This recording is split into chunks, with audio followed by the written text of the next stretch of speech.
लुधियाना में आप सभी भाई, सभी नौजवान साथी और आज बच्चे भी आए हैं, बहुत से मिलके भी गए हैं मेरे को और जन्मदिन की बधाई भी दी है छोटे छोटे बच्चों ने। और हमारी मातृशक्ति, हमारी बहनें, वो भी यहाँ आई है। आप मुझे जन्मदिन की बधाई देने के लिए सभी साथी यहाँ उपस्थित हुए, मैं आपका दिल से धन्यवाद करता हूँ और आप से उम्मीद रखता हूँ कि आपके जो शब्द हैं, यहाँ आना आपका, हर आदमी यही कहेगा कि चौधरी साहब जन्मदिन पे आपको बहुत बहुत बधाई। हर आदमी ये कहेगा कि आप लंबी उम्र हो आपकी, और हर आदमी ये कहेगा कि आप का शरीर भी स्वस्थ रहे, कोई बीमारी वगैरह ना हो। तो वही इन सारी बातों के बीच में एक बात तो है कि अगर मैं 35-37 साल का होता तो कोई ये नहीं कहता कि आपकी शरीर आपका ठीक रहे, क्योंकि 35-37, 40-45, 50 अगर तो ठीक ही रहे। ये चिंता की बात तब होती है जब आदमी 75 साल का, 80 साल का, फिर कहते हैं कि आपका शरीर ठीक रहे। तो इतनी बात जरूर है कि स्वास्थ्य के हिसाब से, सेहत के हिसाब से आपकी जो कामना है कि मेरा स्वास्थ्य ठीक रहे, तो मैं मानता हूं कि इतने साथियों का इतना प्यार हो, इतना स्नेह हो और इस बात की इतनी उनको चिंता हो कि मेरा स्वास्थ्य ठीक रहे, तो ऊपर वाला भी आपकी बात को मानेगा। और 77 साल की उम्र में ये तो कहते हैं कि आप 100 साल भी हो, ये भी कहते हैं एक दिन अभी 110 बता गया, एक 130 बता के गया। असली बात तो ये है कि जब तक शरीर ठीक रहे तो जिंदा रहो। शरीर जब आपका ये कहना भाई बहुत हो गया, अब जिंदा रहने का कोई फायदा नहीं है, तो फिर आदमी को ये भी सोचना चाहिए कि प्रकृति का नियम है ये कि जो इस संसार में आया है उसको जाना भी, लेकिन लोगों का प्यार मिले और लोग ये कहें कि नहीं थोड़ा सा और जीवन तो ही हो, ज्यादा अच्छा है हमारे लिए, तो वो प्यार आपका हमेशा मेरे को मिलता रहा है। ये बहुत बड़ी बात है। उठाने से अलग भी आज बहुत से हमारे साथी आए हैं, एक एक का नाम लूंगा मैं तो बहुत समय लगेगा। ये मेरे वो साथी है, जब से मैं राजनीतिक जीवन शुरू किया 1972 से लेकर आज 2023 हो गया, 51-52 साल में कोई मेरे साथ 40 साल पहले जुड़ा, कोई 40 महीने पहले जुड़ा, कोई 40 दिन पहले जुड़ा। तो सब साथियों का जो यहाँ आए हैं, मैं हाथ जोड़ के उनका भी धन्यवाद करता हूँ कि उन्होंने मुझे एक साहस दिया, एक हौसला दिया और आके ये बताया कि हम आपकी लंबी उम्र की कामना करते हैं, स्वस्थ जीवन की कामना करते हैं। ये हर साल परंपरागत तौर पे मैं ये समझता हूं कि लोग जब भी जन्मदिन होता है तो बधाई देते हैं, लेकिन मैं दूसरे तरीके से भी सोचता हूं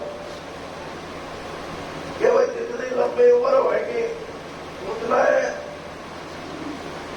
ऊपर वाले के रास्ते पे भी चलना पड़ता है, क्योंकि विधि का विधान ही ऐसा है, हम उसको बदल नहीं सकते। लेकिन एक बात मेरे मन में हमेशा है कि जितना जीवन ऊपर वाले ने दिया है उस जीवन में कुछ ऐसी अच्छी बात हम कर सकें जिससे कि लोगों का जीवन सुधरे,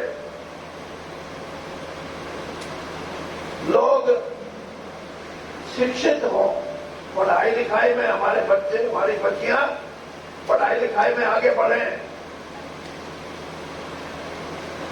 लोगों की आर्थिक अवस्था रुपए पैसे की उनकी हैसियत बढ़े,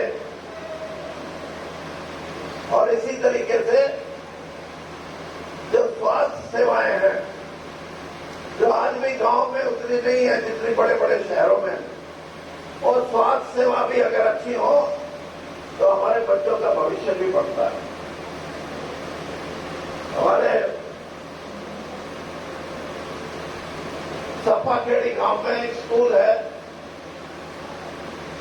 कस्तूरबा गांधी बालिका, क्या नाम है पूरा? कस्तूरबा गांधी बालिका विद्यालय। वो एक ऐसी संस्था है जो गरीब बच्चे जो चौथी जमात पर पढ़ाई छोड़ के हट गई, लड़कियां कोई 5वीं में हट गई, कोई 6वीं में हट गई, उनको ढूंढते हैं हम और उनको फिर उस स्कूल में लेके आते हैं, और स्कूल में जाके उनकी पढ़ाई, उनका रहना सहना, उनका खाना पीना, स्कूल में हॉस्टल में रहना, ये सारे का सारा खर्चा सरकार उठाती है। और पिछले लगभग 17 साल से वो स्कूल चल रहा है, नहीं 15 साल से, 15 साल से वो स्कूल चल रहा है। मैं आपको ये बात इसलिए नहीं बता रहा कि वहां सब कुछ सरकार देती है, मुफ्त है, इसलिए नहीं, मैं इसलिए बता रहा हूं कि जब वो बच्चियां मैंने स्कूल में आती देखी और 6 महीने साल के बाद फिर मैं गया तो सबके चेहरे पे मुस्कुराहट थी, सबकी सेहत अच्छी थी, सब तगड़ी दिखती थी, और उनको जमाने में एक ऐसा नया युग मिला जिससे कि उनकी पढ़ाई भी आगे बढ़ी, उनका स्वास्थ्य भी अच्छा हुआ।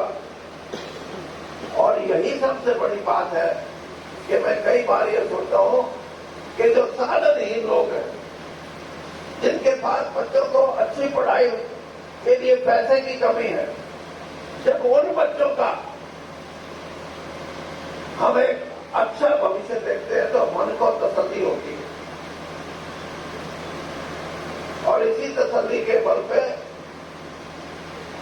ये कॉलेज बनाया हमने, राजीव गांधी महाविद्यालय, पांगर एजुकेशन ट्रस्ट बनाया, पांगर एजुकेशन सोसाइटी बनाई, ये नर्सिंग कॉलेज हमने बनाया, और एक बहुत बड़ा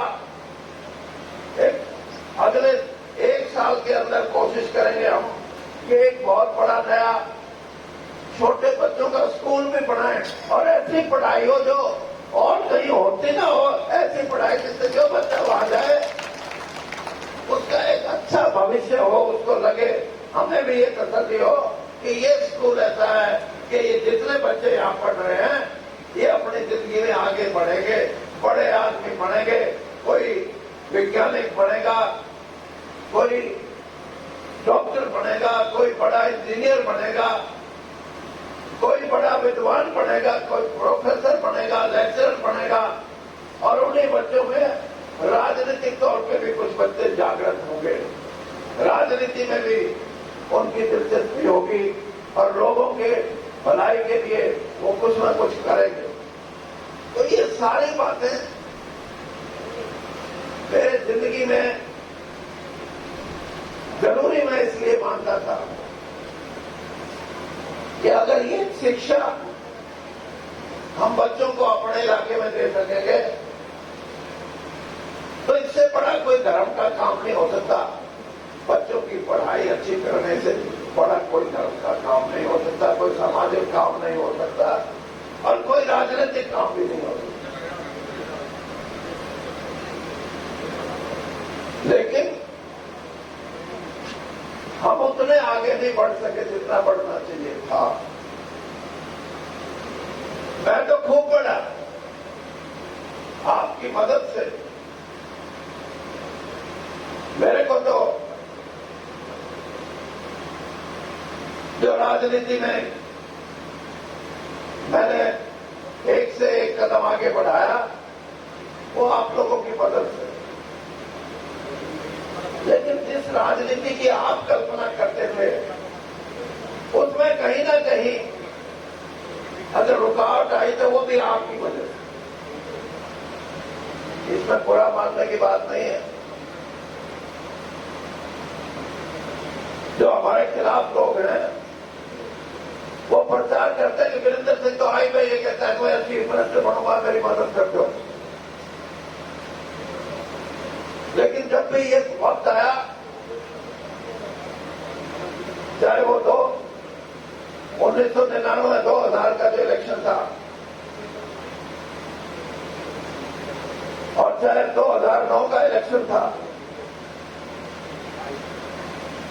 ये वो इलेक्शन थे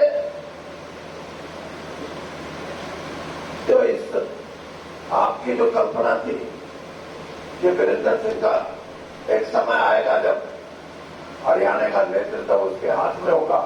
नेता लोग चाहते थे लेकिन आप नहीं चाहते थे। मैं कई बार सोचता हूं क्या मामला क्या है आपके। तो एक पता नहीं आपकी सोच का हिस्सा है कि मुंह आप बोड़ पड़ा गया है अकीब के इसमें काटेंगे, काट कूट के फिर झुकेंगे तो तब्दीली होगी, हो जाओ 5 साल तक। और यही एक आदमी जिसको 48,000 वोटों से आपने जिता दिया, कुछ सोचा तो होगा। क्या सोचा आपने? आपने 2 बातें सोची। एक तो ये कि बीजेपी पार्टी को मारना है, लेकिन आपने ये नहीं सोचा कि बीजेपी पार्टी ने चुनाव में किसको मैदान में उतारा। वही महिला जिसके बारे में आज लोग बात करते हैं, प्रेमलता, कि 1977 में जब ये हल्का बना था, 45-46 साल में अगर किसी ने हल्के के अंदर काम किए, रिकॉर्ड तोड़ने वाले काम किए, तो वो प्रेमलता ने किए। लेकिन उसका परिणाम ये हुआ कि उसको 48 हजार वोट से हरा के तसल्ली कर ली कि हमने गाड़ दिया। ईद जिसको 48,000 से जिताने की थी, ईद उसने जो कहा कि इसने काटा कि क्यों काटोगे भाई, यानी कहीं तो टिक जाओ यारो। हमारे साथ नहीं टिकते तो उसके साथ टिक जाओ। लेकिन ये राजनीति नहीं है। और जिन लोगों ने ये कहते हैं कि वीरेंद्र सिंह हर बार चीफ मिनिस्ट्री बनने का नारा देकर जीता है, मैं ये बताता हूं कि जब सही वक्त आया तो 3 बार समय आया। एक बार तो जिसने बनाना था राजीव गांधी वही नहीं रहे। 21 तारीख को उनको बम से उनकी हत्या कर दी गई। 23 तारीख को परिणाम आने थे। उसके बाद 2000 में जब श्रीमती सोनिया गांधी ये कहती थी कि वीरेंद्र सिंह को हम अगर नहीं भी जीते तो विपक्ष का नेता बनाएंगे, तब आपने हराया। और जब 2009 में बात पड़ सकती थी तब आप पीछे हटे। दोष किसका है? दोष मेरा नहीं है, मैं तो खींच खांच के वहां तक लेके गया, लेकिन आपने जो मेरी खिंचाई उल्टी करी है उसका दोषी मैं नहीं हूं, उसके दोषी आप लोग हैं। और क्यों हैं? क्योंकि कहीं ना कहीं आपकी समझ में सिर्फ एक बात आती है कि मारना किसको है, कभी आप ये नहीं सोचते कि जिताना किसको है। जिस दिन ये बात समझ जाओगे यहाँ की राजनीति बदलेगी। कहीं तो एक जगह टिक के काम करो। आज आप ये कहते हो कि ये जो डिप्टी चीफ मिनिस्टर हैं ये तो हमारा एक भी काम नहीं करते। ये पहले नहीं लगता था क्या आपको? उसका इलाका है ये, उसका गांव यहाँ का है, उसका कोई भाईचारा यहाँ है। लेकिन ये कि बीजेपी को हराना है, प्रेमलता को नहीं देखा आपने, बीजेपी को देखा। और दूसरी बात, वह और भी बड़ी बात कि इसमें देवीलाल चिपके है,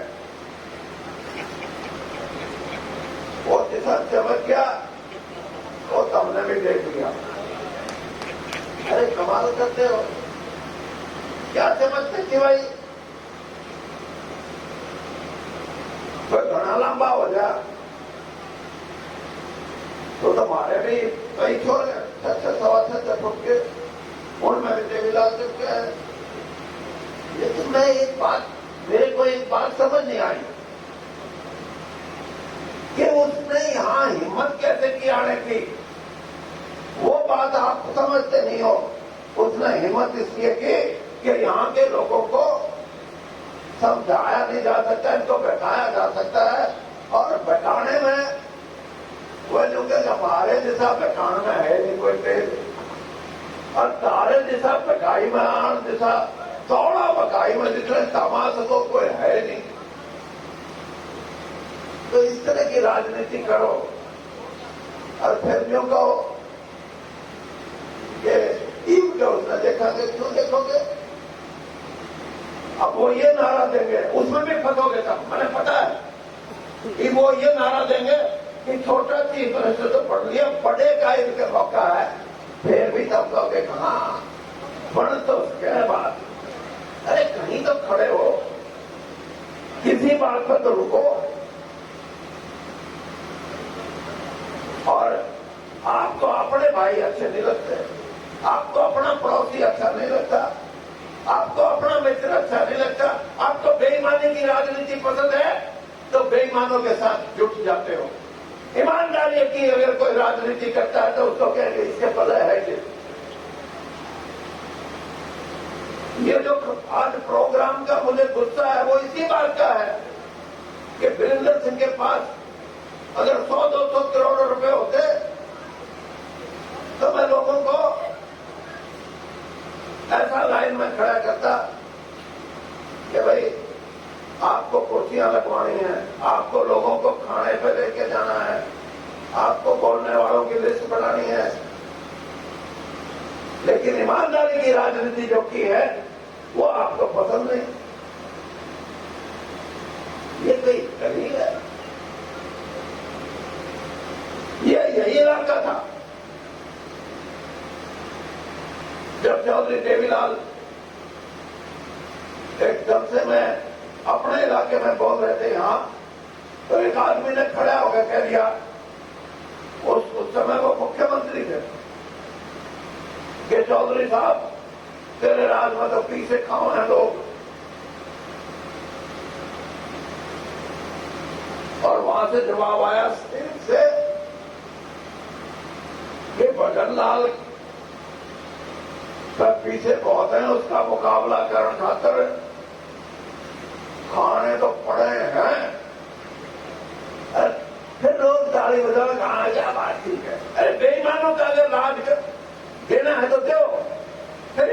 की बात मत करो, फिर ईमानदारी का साथ छोड़ो। और अगर आपको ये पसंद नहीं कि इस दुनिया में ईमानदार आदमी ये आपके साथ खड़ा होगा, बेईमान आपके साथ कभी नहीं खड़ा होगा। गरीब के साथ खड़ा होगा तो ईमानदार आदमी खड़ा होगा, किसान के साथ खड़ा होगा तो ईमानदार आदमी खड़ा होगा। और अगर ये बात पसंद नहीं तो वही सारी चीज ठीक है। मैं आपको ये कहना चाहता हूं कि हरियाणा की राजनीति में 2-3 बातों के लिए तो कुछ ना कुछ मन में रखो कि हाँ ये बात तो हम निभाएंगे। क्या? एक तो हम ईमानदार लोगों के साथ खड़े हुए। मैं अकेला ईमानदार नहीं हूं, और भी बहुत हो सकते हैं, उनके साथ भी आप खड़े हो सकते हो। लेकिन जो बेईमानी का स्वरूप है आप उनके साथ खड़े होते हो। जो किसान की बात करता है, गरीब की बात करता है, कम से कम उसी के साथ खड़े हो जाओ। वहां भी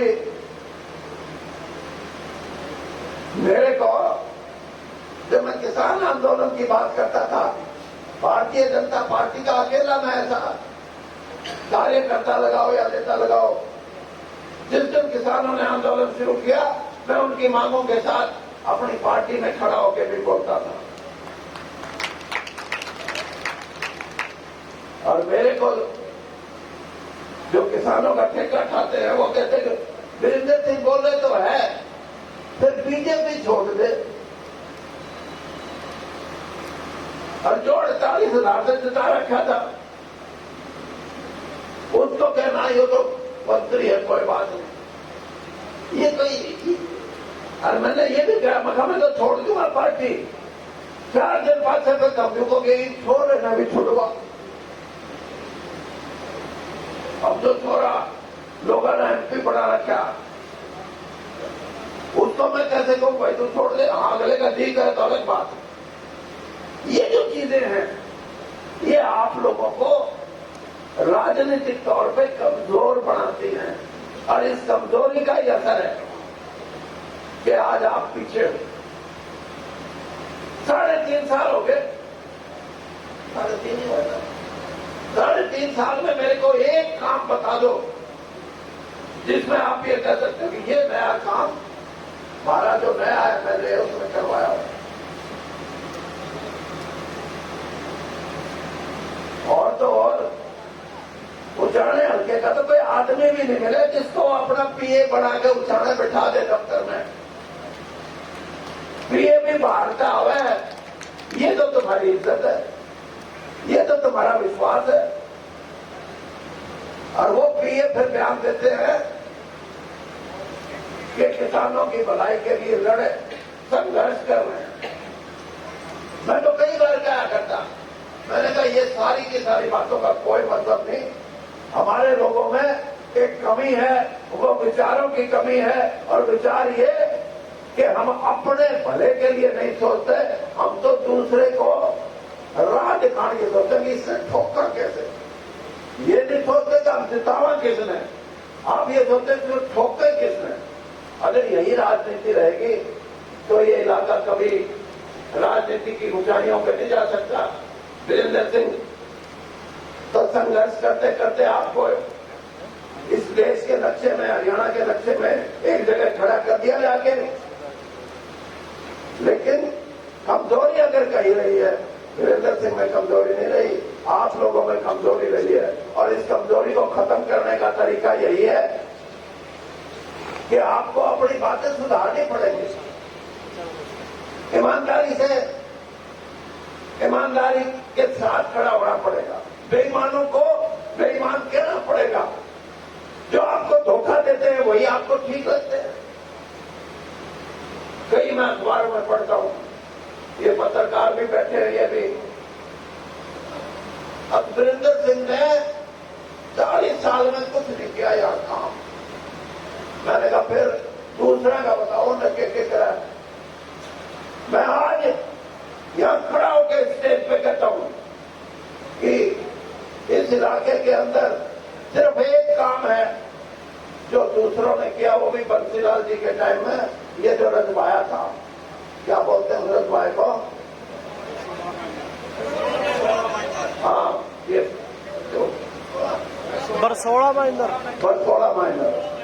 बाकी के 100 काम आप छांट लो, 100 में से 95 काम मेरे समय में, प्रेमलता के समय में हुए। लेकिन आप में यही साहस नहीं, आप यही बात, और आपके साथ सीख या तो सब डाला है। आप इसी चीज के लिए फिट हो।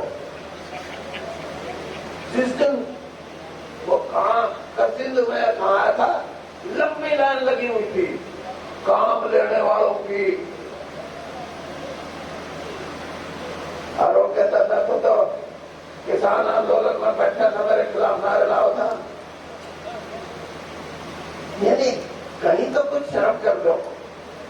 ये तारे मुंह पे तारी बेइज्जती कर सके वो, मैं आपकी बेइज्जती नहीं कर सकता, क्योंकि मुझे पता है कि ये मेरे भाई हैं, मेरे बेटे हैं, मेरे पोते हैं, मेरी बेटियां हैं, मेरा परिवार है, यहां मेरे से बड़े लोग भी हैं उम्र के। मैं इनसे बेईमानी से और ऐसी बात नहीं कर सकता जिससे कि इनको लगे कि मैंने इनकी बेइज्जती की। लेकिन लोग आपकी बेइज्जती भी करते हैं, फिर भी चिट लेके खड़े हो। अगर चिट लेके खड़े हो तो फिर किसान आंदोलन में क्यों डटे हुए थे? डबल बात नहीं चल सकती। मेरे को तो कहें कि वीरेंद्र सिंह बोल रहे तो है किसान के हक में, लेकिन पार्टी छोड़ देनी चाहिए। वाह भाई वाह, आपका बड़ा। और जिस दिन मैंने छोड़ भी दी, फिर जो देंगे ईद इसका ऐसा रगड़ा लाओगे, अब ये पीटेगा भी नहीं छोड़े। ये आपकी बात है। इन बातों को हमारे साथी भी जानते हैं, और इसीलिए मैं कहता हूं कि कहीं तो आके टिको, किसी बात को तो लेके मजबूती से खड़े हो। आप मेरे साथ हाथ ये फैसला करो कि वीरेंद्र सिंह ईमानदारी छोड़ दे, बेईमानी कर, पीछे कमा, हमने भी कमवा, लड़ाई लग जाएगी। हाँ, ये 3-4 जने, जब मैं मंत्री था ना भारत सरकार में, तो ये कांग्रेस में टिकट मांगते फिरे हैं। ये मेरे चेले थे। एक दिन कहने लगे हमने पीछे कमवा देना तो तेरा क्या फायदा? मगर मैं नहीं कमाता था, हमने कड़े से कमाते। तो वो अब कांग्रेस में चले गए। ये लोग भी चुप हैं। कांग्रेस से ठीक है, अरे उसमें अगर बेईमान लोग रहे तो जेजेपी कांग्रेस में फिर फर्क क्या रह जाएगा? मैं ये कहता हूं कि राजनीतिक तौर पे कम से कम एक फैसला जरूर कर लो कि हमें कुछ करना पड़े, हम ईमानदारी का साथ देंगे, बेईमानी का साथ नहीं देंगे, आदमी कोई भी हो। ये है, और इसीलिए हमने ये 3 संगठन बनाए।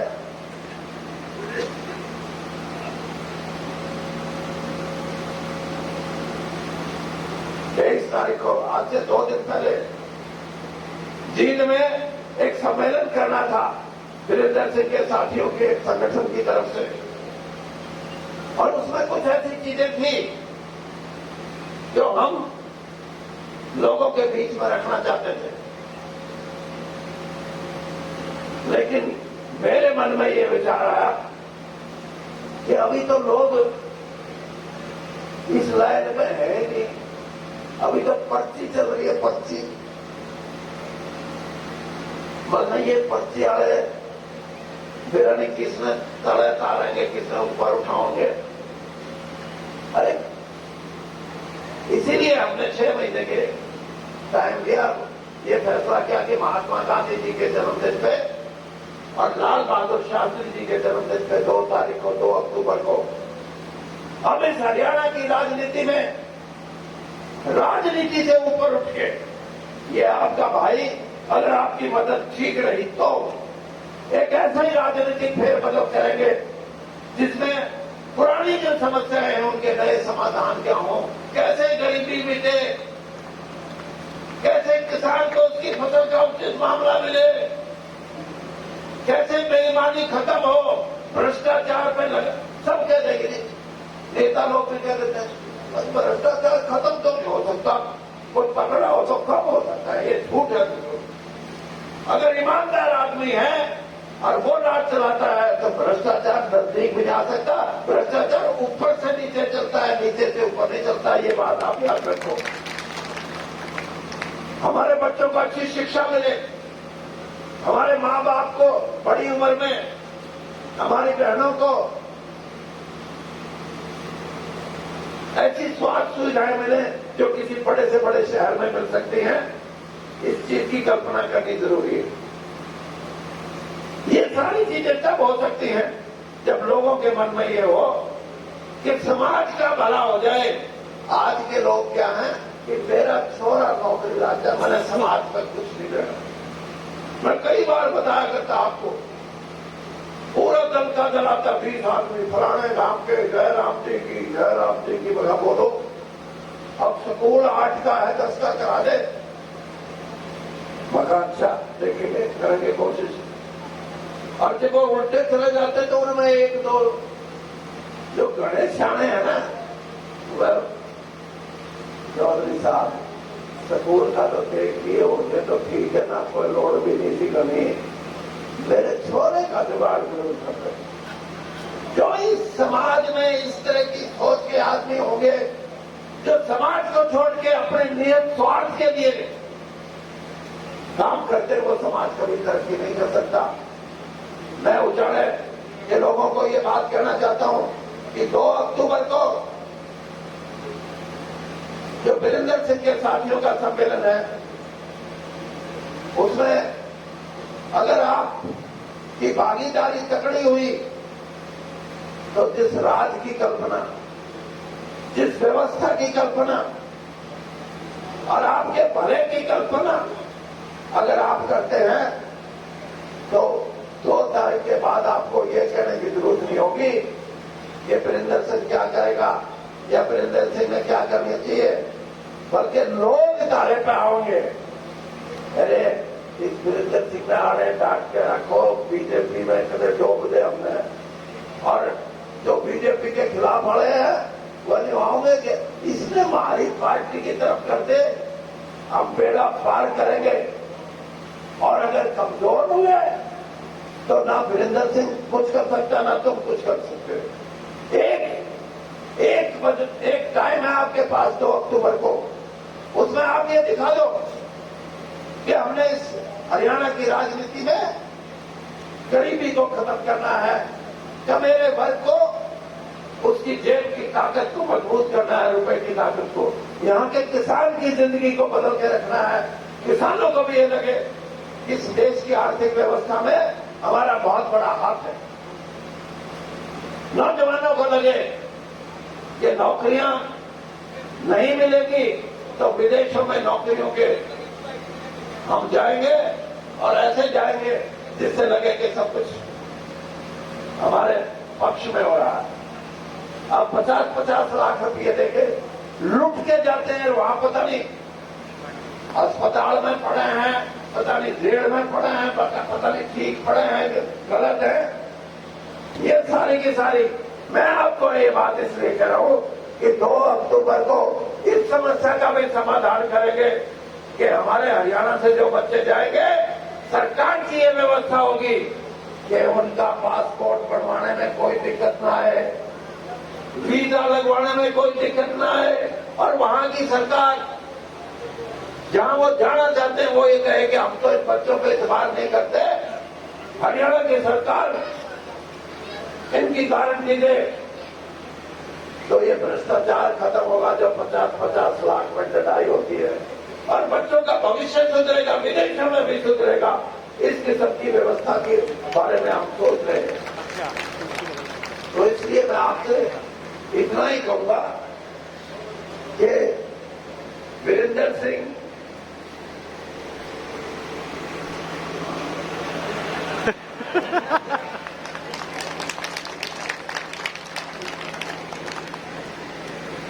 वीरेंद्र सिंह उस व्यवस्था में जिसमें गरीब से छोटे आदमी का इस देश की दौलत में, धन में, इस देश के पैसे में वो जो कमेरा वर्ग है उसका हिस्सा हुआ क्या? कहां आप मुझे मजा आया। और किसान को भी ये लगे कि आप मैं जो पैदा करूंगा उसका जो भाव मुझे मिलेगा, मैं अपने बच्चों को अच्छे से अच्छे स्कूल में, कॉलेज में, यूनिवर्सिटी में पढ़ा सकूंगा, मैं अच्छे से अच्छा मकान बना के रहूंगा। ये सारी व्यवस्थाएं एक नए रूप में हम आपके सामने रखेंगे।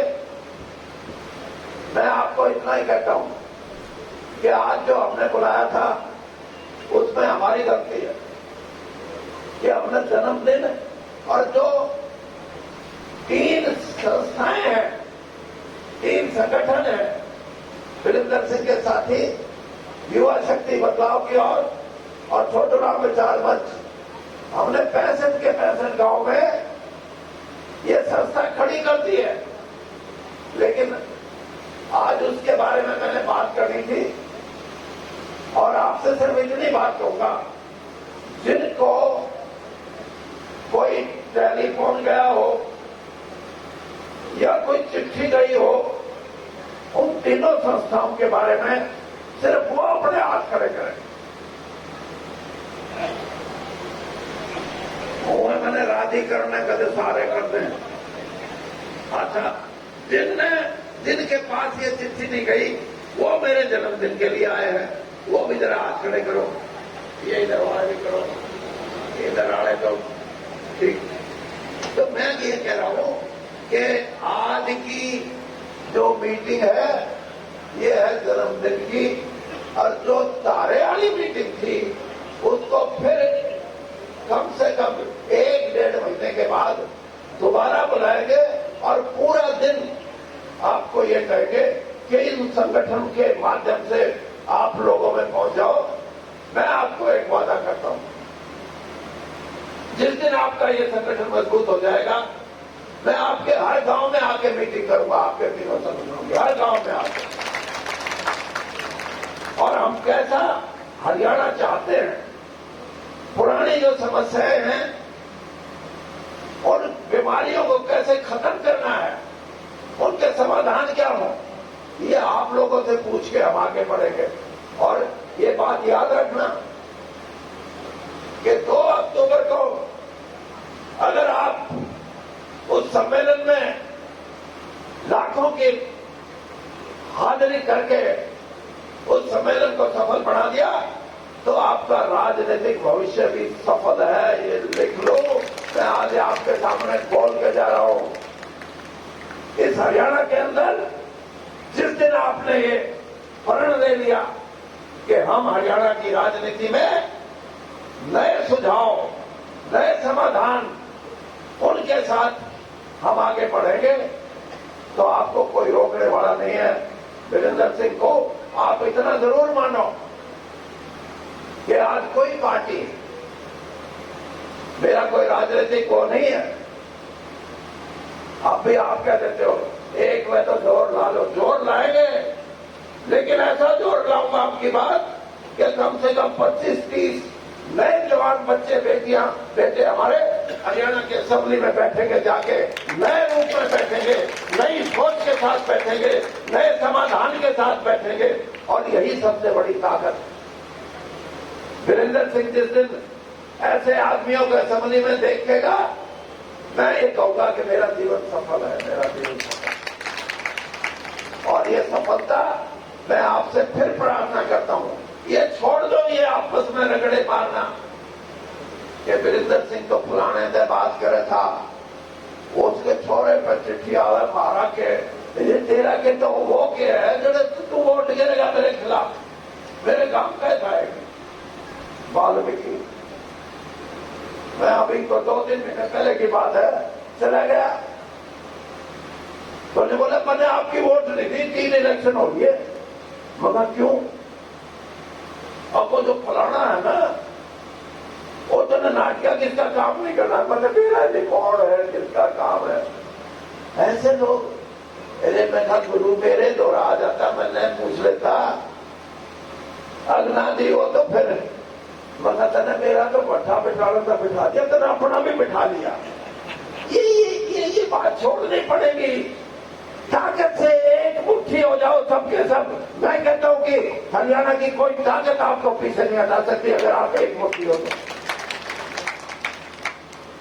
अब ये प्रेमलता जी आई हैं, ये आई हैं हिसार से, और मैं इसीलिए पहले बोल गया, मना भाई वो पता नहीं कितनी देर में आओगी, लेकिन बस एक आखिरी बात मैं कहता हूं, इसके बाद कुछ मेरे ऐसे साथी हैं जिनको वीरेंद्र सिंह के साथी संगठन उनको आज अवार्ड कर रहे हैं, उनका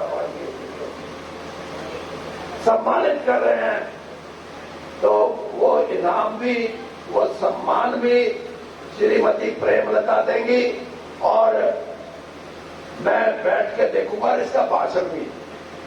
ये भाषण नहीं देना अब मैंने यो काम करा दिया, वो करा दिया, मैंने ये भाषण सुना दे तो आगे तुम के लटका देगी यार।